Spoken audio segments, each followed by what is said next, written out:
Most people think negotiation is about who wins. Based on the book Getting to Yes, written by the founders of the Harvard Negotiation Project, that exact mindset is why you keep losing. If you're asking who's winning a negotiation, you've already lost. By the end of this video, you'll know exactly how to walk into any negotiation, a raise, a deal, a disagreement with your landlord, and actually get what you want. Getting to Yes was written by William Ury and Roger Fisher. It's one of the most studied negotiation books ever published. And almost everything taught about negotiation today traces back to it. Here are 4 things Fisher and Ury say almost everyone gets backwards about negotiation. Number 1. Stop arguing about positions. Start asking about interests. Picture 2 men sitting in a library. One wants the window open for fresh air. The other wants it closed so the wind doesn't blow his papers around. They argue back and forth, open or closed, closed or open, and there's no version of that argument that makes both of them happy. Then the librarian walks over, listens to both sides for about 10 seconds, and walks into the next room. She opens a window in there instead. Fresh air drifts in. No papers get disturbed. Nobody compromised, and nobody lost. Both of them got exactly what they actually wanted. Here's the difference. I want the window open is a position. I want fresh air is an interest. Positions clash because there's only one window. Interests almost never clash because there are usually a dozen ways to satisfy them. So next time you're stuck in a negotiation, stop repeating what you want and start asking why you want it. Ask the other side the same question. The fastest way to break a deadlock isn't to push harder on your position. It's to dig until you find the real interest underneath it. Number 2. When you and the other side disagree, don't argue your opinion against theirs.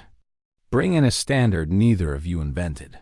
2 people want to split a cake, but neither one trusts the other to cut it fairly. Whoever holds the knife, the other person assumes they'll get the smaller piece. So here's the fix. One person cuts, the other person chooses first. Now think about what that does to the person holding the knife. They have no idea which half they'll end up with, so their best move is to cut it exactly down the middle. The rule did the negotiating, not the people. This is what a fair, objective standard does for you in real negotiations. Market price, industry benchmarks, an expert's assessment. A rule you both agree to up front. The moment you say, let's check what's standard here, instead of, I think I deserve this, you stop demanding something from the other person. You're both just following a rule neither of you has to defend personally. That single shift, from I want to what does the standard say, takes almost all the tension out of a disagreement, because nobody has to back down from their pride. They're just following the evidence. Number 3.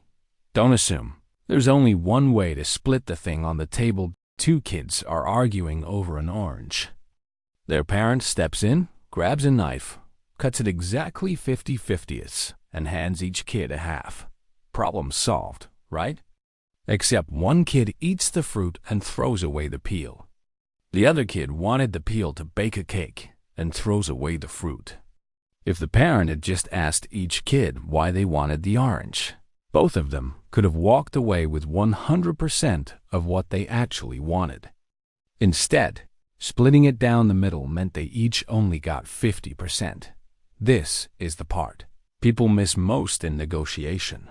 Your differences aren't the obstacle. They're often the source of the solution. The reason a deal works is usually because the 2 sides want different things from the same situation. One wants the cash flow, the other wants the equity. One wants speed, the other wants quality control. Before you assume a fair split means cutting something in half, ask what each side is actually after. Sometimes there's a way for both people to walk away with everything they wanted, not just a fair share of it. Number 4. Be soft on the person, hard on the problem. When someone attacks your idea, Your instinct is to defend yourself, and the second you do, the conversation stops being about the problem and turns into a fight about who's right. Fisher and Urey's advice here is simple, but hard to do in the moment. Don't fight back. Sidestep instead. If someone keeps shooting down everything you propose, try asking them directly, "If you were me, what would you do?" That question does two things at once. It takes the personal heat out of the room, and it forces the other person to actually engage with your problem instead of just attacking it. The goal was never to beat the person sitting across the table. It's to solve the problem sitting between you.